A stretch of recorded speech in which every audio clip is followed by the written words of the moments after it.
First Samuel 17 talks about David and Goliath. It's a pretty long story, so we could just skip a few parts.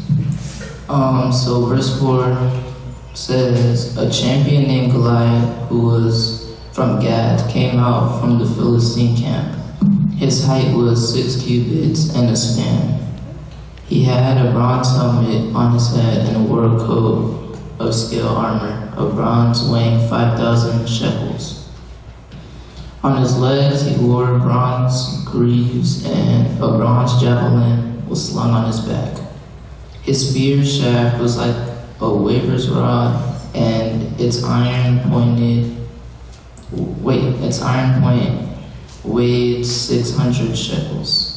His shield bearer went ahead of him. Goliath stood and shouted to the ranks of Israel, "Why do you come out and line up for battle? Am I not a Philistine, and are you not the servants of Saul? Choose a man and have him come down to me. If he is able to fight me and kill me, we will be your subjects. But if I overcome him and kill him, you will become our subjects and serve us."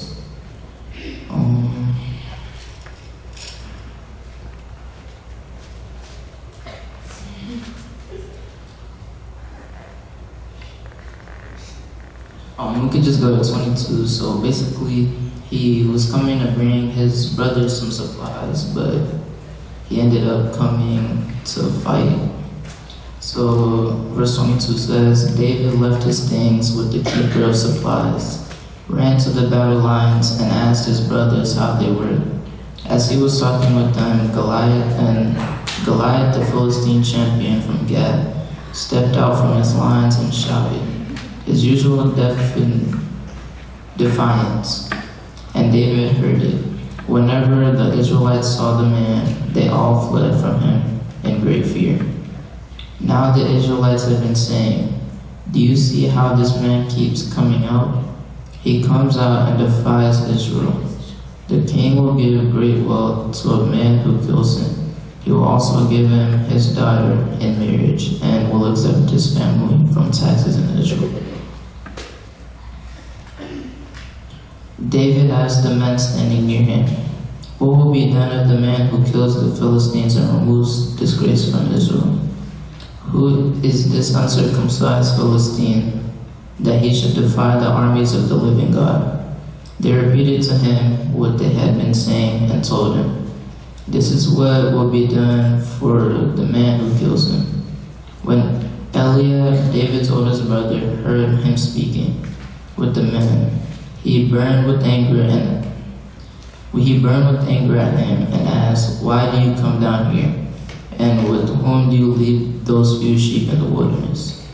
I know how conceited you are and how wicked your heart is. You came down only to watch the battle."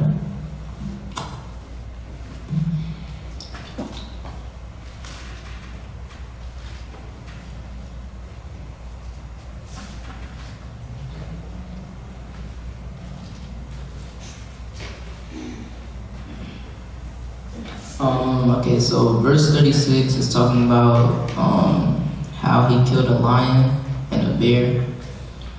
So it said, "Your servant has killed both the lion and the bear. The uncircumcised Philistine will be like one of them, because he has defied God and the armies of the living God. The Lord who rescued me from the paw of the lion and the paw of the bear will rescue me from the hand of the Philistine."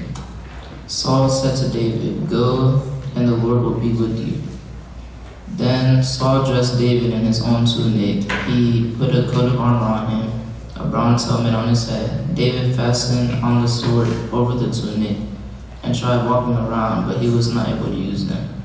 He said, "I cannot go in these," he said to Saul, "because I am not used to them." So he took them off. Then he took his staff in his hand, chose 5 smooth stones from the stream, put them in a pouch in his shepherd's bag, and with his sling in his hand, he approached the Philistine. Meanwhile, the Philistine, with the shield bearer in front of him, kept coming closer to David. He looked David over and saw that he was a little more than a boy, glowing with health and handsome, and he despised him. He said to David, "Am I a dog that you come at me with the sticks?" And the Philistine cursed David by his gods. "Come here," he said, "and I'll give your flesh to the birds and the wild animals." David said to the Philistine, "You come against me with a sword and a spear and a javelin, but I come against you in the name of the Lord Almighty, the God of the armies of Israel, whom you defy. This day the Lord will deliver you into my hands, and I'll strike you down and cut off your head. This very day I will give carcasses of the Philistine army to the birds and the wild animals, and the whole world will know that there is a God in Israel. All those gathered here will know that it is not by sword or spear, but that the Lord saves. For the battle is the Lord's, and he will give all of you into our hands." As the Philistine moved closer and attacked him, David ran quickly toward him in the battle line to meet him. Reaching into his bag and taking out a stone, he slung it and struck the Philistine on the forehead. The stone sank into his forehead, and he fell face down to the ground. So David triumphed over the Philistine with a sling and a stone. Without a sword in his hand, he struck down the Philistine and killed him. David ran and stood over him. He took hold of the Philistine's sword and drew it from the sheath. After he killed him, he cut off his head with the sword. When the Philistines saw that their hero was dead, they turned and ran. Then the men of Israel and Judah surged toward with a shout and pursued the Philistines to the entrance of Gath and to the gates of Ekron. Their dead were strewn along the Shaaraim road to Gath and Ekron. When the Israelites returned, chasing the Philistines, they plundered their camp. David took the Philistine's head and brought it to Jerusalem. He put the Philistines' weapons in his own tent. As Saul watched David going to meet the Philistine, he said to Abner, commander of the army, "Abner, whose son is that young man?"